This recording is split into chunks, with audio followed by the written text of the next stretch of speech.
morning, Ravens. Today is Wednesday, October 16th, and welcome to another episode of Athletics on Air. I'm Mitchell Smith. And I'm Emily Frederick. Please stand for the Pledge of Allegiance or observe a moment of quiet reflection. I pledge allegiance to the flag of the United States of America, and to the republic for which it stands, one nation, under God, indivisible, with liberty and justice for all. Thank you. Here's what's trending. Today's ACT senior retake. If you are supposed to be retaking the ACT and are not in your testing location, please arrive promptly. Doors will close at 7:30. The Muslim Student Association will be having a meeting this Thursday, October 17th. Boys basketball tryouts will be on October 17th and 18th. If you are in 10th, 11th, or 12th grade, you will try out from 2:20 to 4 in the large gym. If you are in 9th grade, you will try out from 4 to 5:30 in the small gym. You must have an updated sports physical to try out. Girls basketball tryouts will be held on Friday, October 18th at 4 p.m. to 6 p.m. and Saturday, October 19th at 10 a.m. to 12:30 p.m. in the large gymnasium.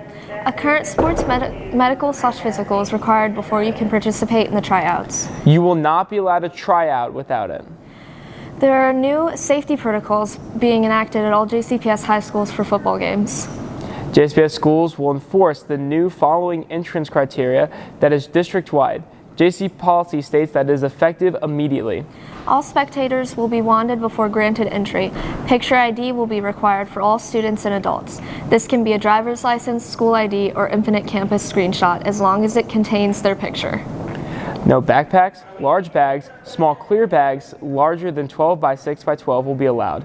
Small clutch purses, no larger than 6.5 by 4.5, will be allowed but are subject to search. No exit or re-entry. Middle school students must be occupied by an adult. Gates will close at the start of the third quarter.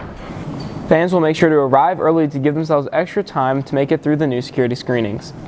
Recently, Atherton On Air correspondent Bianca Phoenix reached out to JCPS Superintendent Marty Polio and convinced him to come to Atherton's campus to grant an AOA exclusive interview regarding his retirement announcement.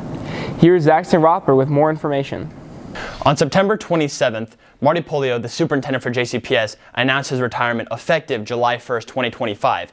This will have a huge effect on the schools, so our very own Atherton On Air correspondent Bianca Phoenix emailed him to set up an interview to learn more.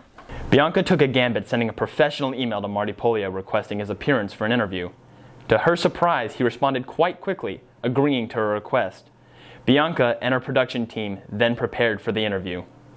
So I went to the window where all the slots options are, and I saw Polio's retirement, and I was like, oh, okay, that's something I could do because I'm pretty active when it comes to news articles coming out. So I'd already read over the weekend about his retirement, so I was just like, that's something that I'd be able to do. But then I thought, how am I just gonna sit in front of the camera and talk about his retirement? So I was just like, well, I can get him in here to talk about it because he'll talk about it better than anyone else can.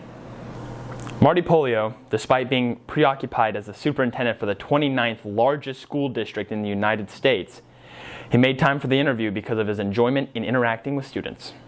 And I get a lot of people who reach out to me to say, will you come do this and come do that? Would you come interview for this or that?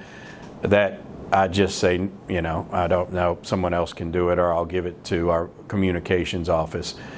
Anytime a student asks me to do something, I try my best, absolute best, to make that work because students need these experiences. The interview was an undoubted success and was a huge learning experience. Bianca tells us about her feelings post-interview and what she learned in the process.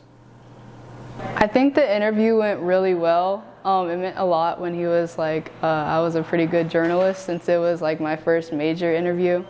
I talked to his manager in communications, and he said Polio answered all my questions, which he did, and I was really grateful for that. But since I want to be a political journalist, if they don't answer my questions, to politely ask them again. And it was good to get feedback from him since he was a journalist for 22 years, I believe he said. So overall, I think the interview went pretty cool. What a great opportunity. Who knew a simple professional email could get you an interview with the superintendent? For Atherton On Air, I'm Zaxton Rothberg. Thank you, Zaxton. It's really cool to see students like Bianca take initiative. I know, right? This Friday, let's show our support for Breast Cancer Awareness Month. Come to school decked out in all pink, and for the football games theme, also come in all pink. There will be an archery team parent meeting tomorrow at 6 p.m. in the cafeteria. If you are unable to attend either meeting, please reach out to Anna Fouts at anna.fouts@stu.jefferson.kyschools.us. The first NHS meeting, including newly inducted members, will be held directly after school Monday, October 21st until 3:30 in Mr. Hoagland's room. If you cannot attend the meeting, please reach out to one of the NHS officers. There will be a blood drive that is being held on Tuesday, October 29th.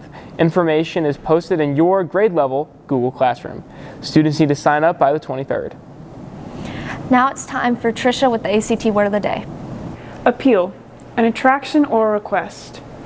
The appeal of chocolate cake was too much for Anne to bear. She had to have a slice. Appeal. Thank you, Trisha. Now for the birthdays. Happy birthday to Austin Pike, Simon Whitworth, Arthur Kennedy, and Maria Mball. That's all the time we have for this episode of Atherton on Air. I'm Emily Frederick. And I'm Mitchell Smith. Rock on, Ravens!